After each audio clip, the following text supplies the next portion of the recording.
اور director cricket کا عہدہ متعارف کرانے جا رہے ہیں, یہ ایسا کچھ ہے؟ نہیں, کانسٹیٹیوشنل پوسٹ ہے نا ستی, تو اگر آپ کو کانسٹیٹیوشن میں پھر چینج کرنا پڑے گا. احسان مانی صاحب نے آ کے جب وہ آئے تھے تو انہوں نے چینج کیا تھا کانسٹیٹیوشن میں, لیکن اب رمیز زیادہ چینج کرنا چاہیں گے, یعنی اس لیے کہ کانسٹیٹیوشنل پوسٹ ہے, بورڈ آف گورنرز میں ووٹ ہوتا ہے, تو چینج اتنی آسانی سے نہیں کر سکتے, آئین میں ترمیم کرنی پڑے گی پاکستان کے. اچھا, یہ بھی آپ جو چینج کی بات کر رہے ہیں تو میں نے سنا ہے کہ آگے بھی جو T20 ورلڈ کپ کے لیے جو اسکواڈ جس کا اعلان کر دیا گیا اس کے بارے میں بھی کہا جا رہا ہے کیونکہ چینج نہیں ہوگا, اور چیف سلیکٹر محمد وسیم نے تو ایک یہ اطلاعات دیے ہیں کہ اسلام آباد میں نجی ہوٹل میں کھلاڑی سے ملاقات بھی کی اور ان سے بھی کہا ہے کہ اسکواڈ میں کسی بھی قسم کا چینج نہیں ہوگا, تو جتنی بھی خبریں آ رہی ہیں ان پہ بالکل کان نہ دھریں. تو کیا یہ صحیح ہے, آگے یہی ہم چینج یہی تک ایکسپیکٹ کریں, اسکواڈ میں کوئی چینج نہ دیکھیں؟ میں نے آپ سے شروع 2 دن سے میں کیا کہہ رہا ہوں کہ کتنی تبدیلیاں ہوں گی, 2 فخر زمان آئیں گے اور ہو سکتا ہے عثمان قادر آئیں. ایک حفیظ کے اوپر تھوڑا سا کوشچن مارک ہے, اللہ کرے وہ صحت یاب ہو جائے. ڈینگی بھی ہو گیا, بالکل ڈینگی کافی ٹائم لیتا ہے ریکور ہونے میں, پھر اس کے بعد ان کو کمزوری ہوگی. اللہ کرے کہ وہ T20 ورلڈ کپ کے لیے اویلیبل ہوں, اگر وہ خدا نہ خاص کر نہیں ہوئے تو ان کی جگہ ایک تبدیلی ہو سکتی ہے. پینک لائک سچویشن کریٹ کی ہے, کچھ سوشل میڈیا نے کی ہے, کچھ تھوڑا لوگوں نے اور نے کی ہے, تو ایسا نہیں ہے, زیادہ تبدیلیاں نہیں ہونی چاہیے, پینک لائک سچویشن نہیں ہونی چاہیے. جب ایک ٹیم سلیکٹ کر لی تو انہی لیکن پلیئرز یہ کو بھی تو ہمیں دیکھیں نا, اس ٹیم میں سے کتنے لوگ اچھا پرفارم کرے نیشنل T20 کے ایونٹ میں, یہ بھی تو دیکھیں. کل ہی سہیب مقصود نے پرفارم کر دیا, ان کے اوپر سب سے زیادہ تنقید ہو رہی تھی. کل انہوں نے بہترین 75 رنز بنا دیے. جیسا میں نے پہلے کہا تھا کہ وہ پچیں پنڈی کی 50 اوورز کی کرکٹ کے لیے بنائی گئی تھی, نیوزی لینڈ کے میچز سے. اب ذرا تھوڑی سی پچز میں تبدیلی کی گئی ہے, بہتر ہوں گی پچز, تو لڑکوں کی پرفارمنس بھی آئے گی.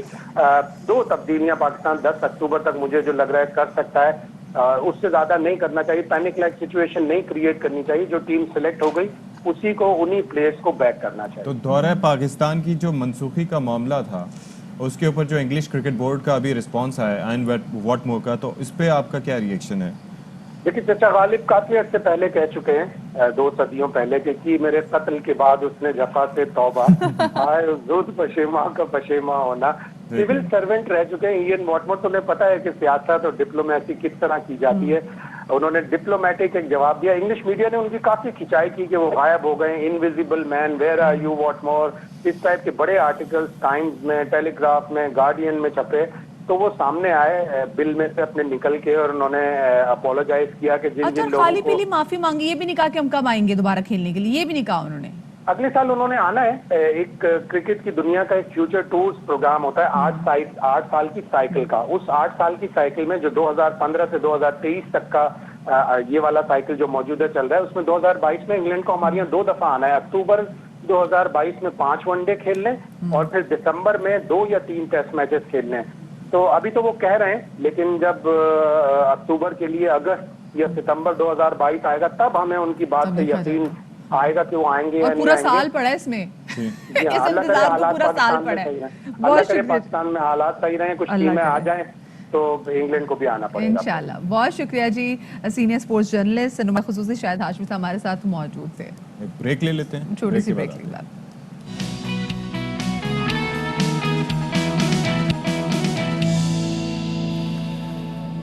جی جناب, تو welcome back after the break. اور بریک کے بعد ہم ذرا بات کریں گے ان پریشانیوں کے حوالے سے جو کہ پاکستانی عوام کو لاحق ہے, جس میں سب سے بڑی پرابلم یہ ہے کہ مہنگائی جو ہے کمپلیٹلی آؤٹ آف کنٹرول, اور ایسے میں ہم دیکھ رہے ہیں کہ ڈالر جو ہے وہ بلند ترین, تاریخ کی بلند ترین سطح پر آ گیا ہے. 170 روپے کا ڈالر ہو گیا, اور آج آپ خریدنے جائیں تو آپ کو پتہ چلتا ہے کہ وہ ڈالر ہے وہ 171 روپے کا ہے.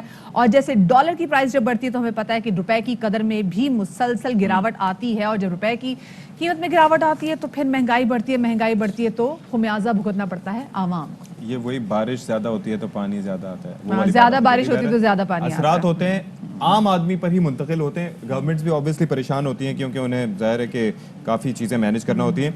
معاشی تجزیہ کار خرم شہزاد صاحب ہمارے ساتھ موجود ہیں. ٹائم کیے بغیر ہم ان کی جانب چلتے ہیں. تو خرم صاحب بہت شکریہ, آپ نے ہمارے لیے وقت نکالا. یہ بھیا کچھ اچھا ہونے جا رہا ہے یا یہی چلتا رہے گا, کسی نہ کسی بہانے عوام کا جو ہے وہ گلا دبتا ہی رہے گا؟ جی السلام علیکم and good morning to the both of you. Madiha, آپ نے بڑا زبردست شروع میں ایک جو ہے اکانومی کا بڑا اچھا ایک لنک بنایا کہ کس طرح سے